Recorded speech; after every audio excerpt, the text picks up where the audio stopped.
এরপর রিশা দাদিকে বলে, দাদি, আমার নানা নানি কোথায় থাকে তুমি কি জানো? দাদি কিছু সময় চুপ থাকে। পরে রিশার অসহায়ের মতো কান্না দেখে রিশার দাদি বলে, জানি, কিন্তু ঠিকানা বলতে পারবো না। রিশা বলে, কেন দাদি? দাদি বলে, অবু, সেটা তো অনেক লম্বা কাহিনী। তুমি এখনো অনেক ছোট, তোমার এগুলা জানা উচিত নয়। রিশা বলে, দাদি, কি এমন কাহিনী যে আমি জানতে পারবো না? তুমি বলো, আমি জানতে চাই। রিশার অনুরোধে রিশার দাদি বলতে শুরু করে। কথাগুলো শুনে রিশা অবাক হয়ে যায়। রিশার দাদি বলে, তোমার বাবা বিশ্ববিদ্যালয়ে পড়ার উদ্দেশ্যে ঢাকা যায়। বিশ্ববিদ্যালয়ে পড়া অবস্থায় তোমার মায়ের সাথে তোমার বাবার পরিচয় হয়। তাদের মধ্যে ভালোবাসার সম্পর্ক গড়ে ওঠে। তোমার বাবার পড়াশোনা শেষ হয়, একটা ভালো চাকরিও পায় তোমার বাবা। এর মধ্যে তোমার মায়ের সম্পর্কের কথা তোমার নানা নানি জেনে যায়। তোমার বাবাকে তারা ডাকে। তারা তোমার বাবাকে বলে এই সম্পর্ক থেকে সরে যেতে, কিন্তু তোমার বাবা সরে যায় না। উল্টা তারা বলে যে তুমি যদি সম্পর্ক থেকে সরে না যাও তাহলে তোমার ক্ষতি করব। এই ভয়ে তোমার মা তোমার বাবাকে বলে তুমি চলে যাও। কিন্তু পরক্ষণেই জানতে পারে তোমার মা তোমার বাবাকে তোমার নানারা ক্ষতি তো করবেই, এবং তোমার মাকে অন্য একটি লোকের সাথে বিয়ে দিয়ে দিবে। তোমার মা তখন চিন্তা করে অন্য লোককে তো বিয়ে করবই না, সাথে তোমার বাবারও কোনো ক্ষতি হতে দেবে না। তাই সে তোমার বাবাকে নিয়ে গ্রামে চলে আসে। এরপর আর কোনো দিনও তোমার মাকে দেখিনি তোমার নানা নানির বাড়িতে যেতে বা তাদের সাথে কোনো সম্পর্ক রাখতে। তারাও কখনো তোমার মায়ের কোনো খোঁজ নেয়নি। তোমার মায়ের মুখে শুনেছি তারা অনেক বড়লোক মানুষ। রিশা বলে, দাদি, আমি যদি তাদের কাছে যাই তারা কি আমাকে রাখবে? তারা তো অনেক বড়লোক। রিশার এই কথার মধ্যে অনেক রহস্য লুকিয়ে আছে। রিশা কেন তার নানা নানির কাছে যেতে চায়? যেতে চাওয়ার অনেক কারণ রয়েছে। তার মধ্যে একটি কারণ অভাব, দারিদ্রতা। রিশাকে যে রিশার দাদি একা মানুষ করতেছে, তাকে যে তার চাচা চাচি কেউই সাহায্য করে না। তার যে চলাফেরা, খাবার, পোশাক সব কিছুতেই অনেক কষ্ট। রিশা ভাবে তার নানা নানি যে এত বড়লোক, হয়তো তাদের বাসায় গেলে তার এই কষ্টটা থাকবে না। অবুঝ মনে ছোট্ট বাচ্চা মেয়েটি বলে ওঠে সে তার নানা নানির বাড়িতে যেতে চায়। তার দাদির কাছে জানতে চায় তারা কোথায় থাকে।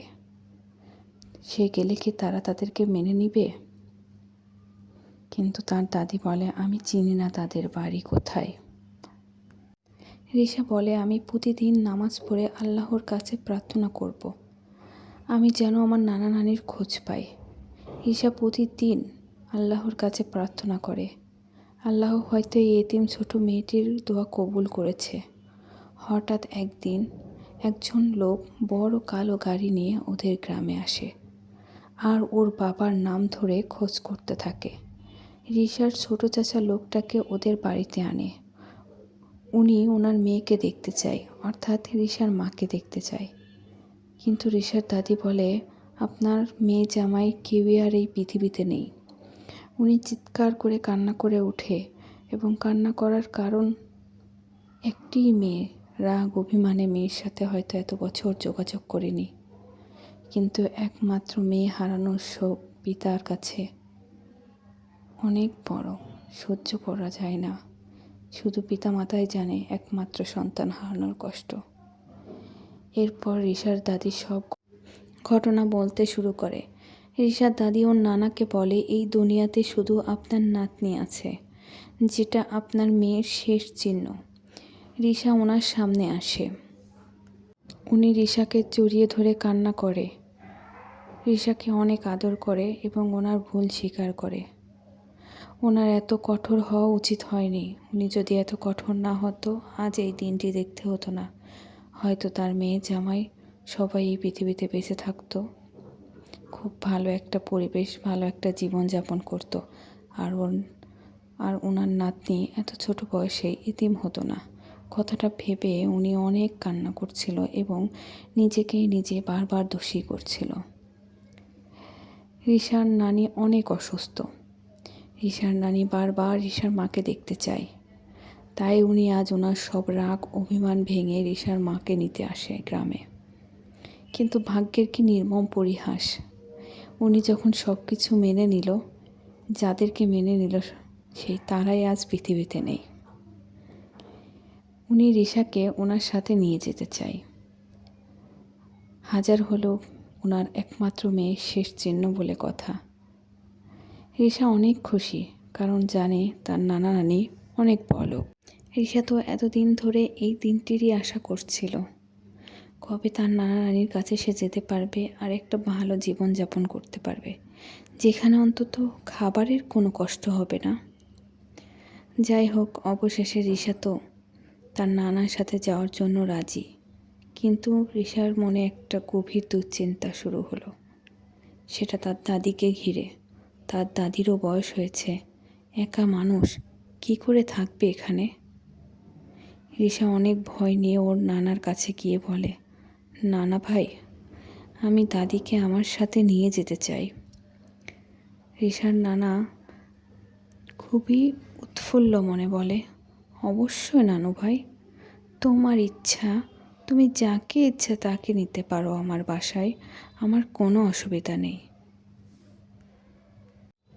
রিশা ওর দাদিকে সাথে নিয়ে নানা বাড়ির উদ্দেশ্যে রওনা হয়। রিশা ওর নানা বাড়িতে পৌঁছে যায়। নানা বাড়ি দেখে রিশা অবাক হয়ে যায়। রিশা কখনো এত বড় বাড়ি দেখেনি। রিশা মনে মনে ভাবতে থাকে, ইস, আজ যদি মা বাবা বেঁচে থাকতো তাহলে কতই না ভালো হতো, আমরা সবাই একসাথে এই বাড়িতে থাকতে পারতাম। রিশার এই খুশি দেখে রিশার দাদিও অনেক খুশি। রিশার নানিকে পেয়ে রিশা অনেক খুশি। নতুন মানুষ, ভালোবাসার অভাব নেই। পরবর্তী পর্বের গল্প শুনতে অবশ্যই চ্যানেলটা সাবস্ক্রাইব করে আমার পাশে থাকবেন। আমাকে সামনে আরও এগিয়ে যেতে সাহায্য করুন। সবাইকে এই অনুরোধ থাকবে, চ্যানেলটা অবশ্যই সাবস্ক্রাইব করে দিবেন। আল্লাহ হাফেজ।